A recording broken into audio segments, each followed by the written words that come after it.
परिचय। सुधा, तुम कैलेंडर में गोल क्यों बना रही हो?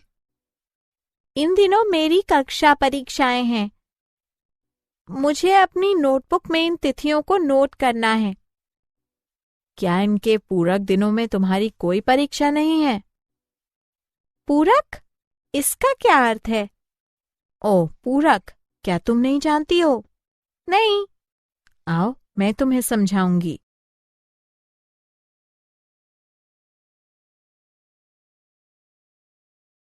उद्देश्य। इस पाठ के अंत में आप निम्न करने में सक्षम हो जाएंगे: समुच्चयों पर संक्रियाओं को जानना, असंयुक्त समुच्चय को परिभाषित करना, एक समुच्चय के पूरक की व्याख्या करना, दो समुच्चयों के सम्मिलन तथा सर्वनिष्ठ पर व्यवहारिक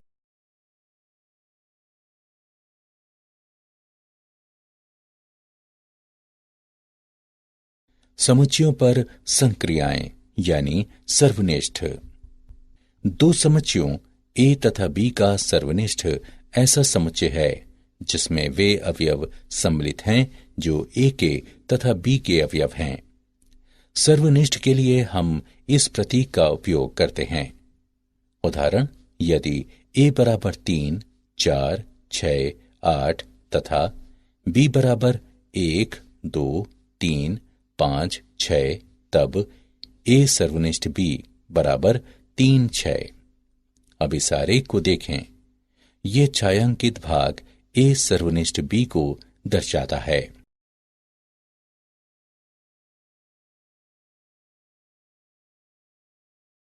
असंयुक्त समुच्चय।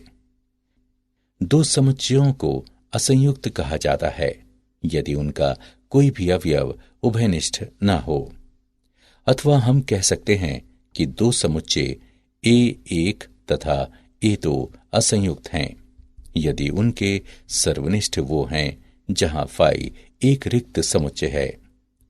उदाहरण के लिए 1, 2, 3 तथा 4, 5, 6 असंयुक्त समुच्चय हैं। जीवित तथा मृत व्यक्तियों का समुच्चय एक असंयुक्त समुच्चय है। असंयुक्त समुच्चय को नीचे दिखाए वेन आरेख के संदर्भ में प्रदर्शित किया जा सकता है।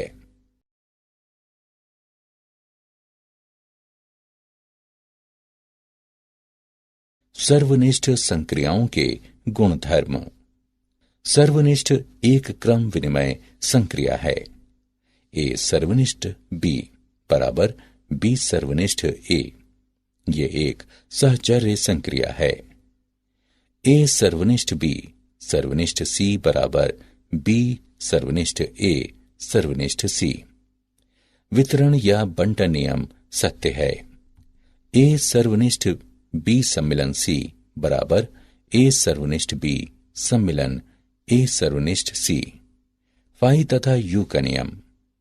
फाई सर्वनिष्ठ ए बराबर फाई, यू सर्वनिष्ठ ए बराबर ए। वर्ग सम नियम। ए सर्वनिष्ठ ए बराबर ए।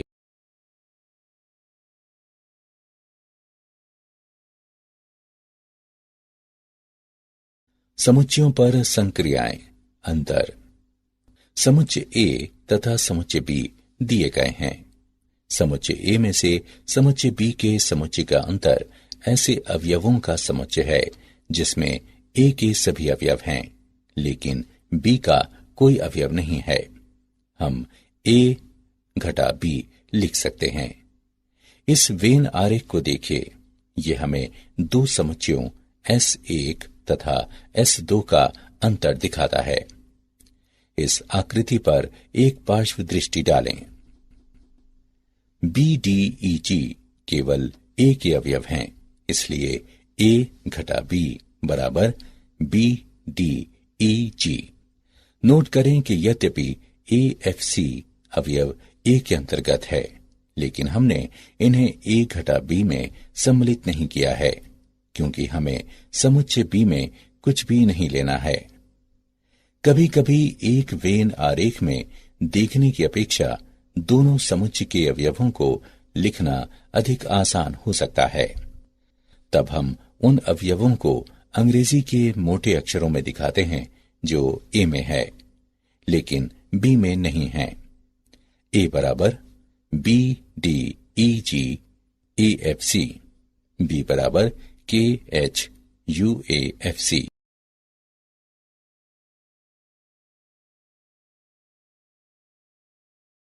समुच्चय का पूरक। एक समुच्चय ए दिया गया है।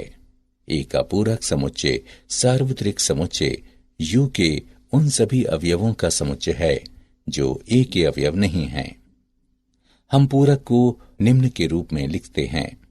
दूसरे शब्दों में समुच्चय ए का पूरक जिसे ए डैश द्वारा निरूपित किया जाता है सार्वत्रिक समुच्चय के उन सभी अवयवों का समुच्चय है जो ए में नहीं है। ए के बाहर के छायांकित भाग को ए डैश द्वारा निरूपित किया जाता है। ए के अवयवों की संख्या तथा ए डैश के अवयवों की संख्या यू के कुल अवयवों की संख्या की रचना करते हैं। इसका मतलब है कि ए का n गुना जमा ए के पूरक का n गुना बराबर यू का n गुना।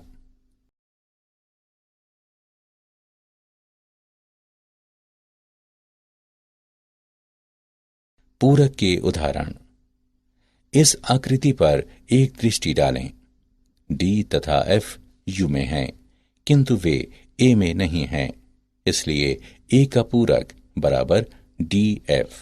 आइए वेन आरेख को देखे बिना हम पूरक निकालते हैं। हम उन अवयवों को अंग्रेजी के मोटे अक्षरों में दिखाते हैं जो यू में हैं, लेकिन ए में नहीं हैं।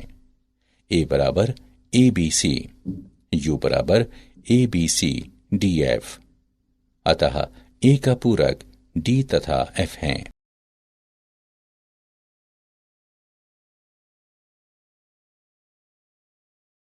डी मॉर्गन का नियम। समुच्चय के सिद्धांत में डी मॉर्गन का नियम एक दूसरे से तीन मूल समुच्चय की संक्रियाओं का संबंध दिखाता है: सम्मिलन, सर्वनिष्ठ तथा पूरक। डी मॉर्गन के नियम का नाम भारत में जन्मे ब्रिटिश गणितज्ञ और तर्कशास्त्री ऑगस्टस डी मॉर्गन के नाम पर रखा गया है। यदि ए और बी एक समुच्चय एक्स के उपसमुच्चय हैं, तब डी मॉर्गन का नियम कहता है ए सम्मिलन बी का पूरक बराबर ए का पूरक सर्वनिष्ठ बी का पूरक। ए सर्वनिष्ठ बी का पूरक बराबर ए का पूरक सम्मिलन बी का पूरक। यहां ये सम्मिलन को दर्शाता है, ये सर्वनिष्ठ को दर्शाता है तथा ये ए के पूरक समुच्चय को दर्शाता है। अर्थात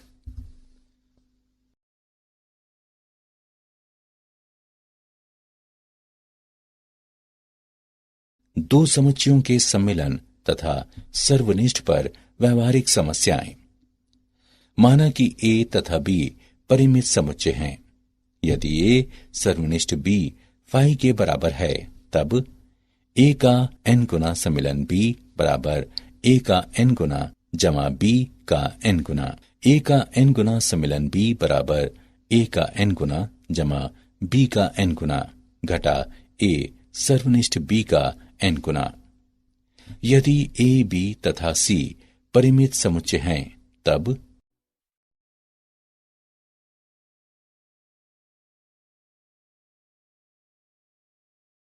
तथ्य समुच्चय ए घटा बी, ए सर्वनिष्ठ बी तथा बी घटा ए परस्पर असंयुक्त समुच्चय हैं, जिसमें इन दोनों समुच्चयों में से किसी का भी सर्वनिष्ठ एक अशक्त समुच्चय है।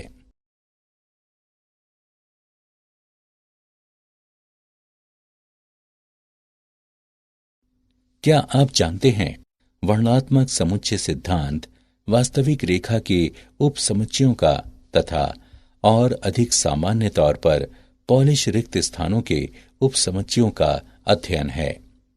ये बोरेल पदानुक्रम में बिंदु वर्गों के अध्ययन के साथ शुरू होता है तथा और अधिक जटिल पदानुक्रम के अध्ययन तक बढ़ जाता है, जैसा कि प्रक्षेपीय पदानुक्रम और वेज पदानुक्रम।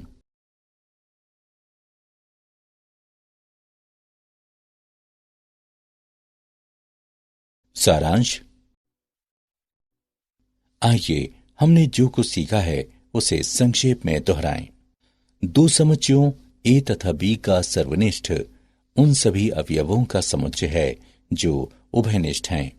इसी क्रम में समुच्चयों ए तथा बी का अंतर उन अवयवों का समुच्चय है जो ए के अंतर्गत आते हैं लेकिन बी के नहीं। सार्वत्रिक समुच्चय यू के एक उपसमुच्चय ए का पूरक यू के उन सभी अवयवों का समुच्चय है जो कि ए के अवयव नहीं हैं। किन्हीं भी दो समुच्चयों ए तथा बी के लिए ए का पूरक सम्मिलन बी बराबर ए का पूरक सर्वनिष्ठ बी का पूरक तथा ए का पूरक सर्वनिष्ठ बी बराबर ए का पूरक सम्मिलन बी का पूरक।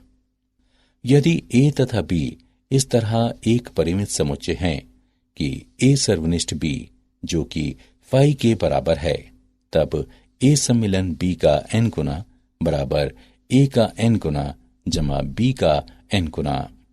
यदि ए सर्वनिष्ठ बी फाई के बराबर ना हो, तब ए सम्मिलन बी का एन गुना बराबर ए का एन गुना जमा बी का एन गुना घटा ए सर्वनिष्ठ बी का एन गुना।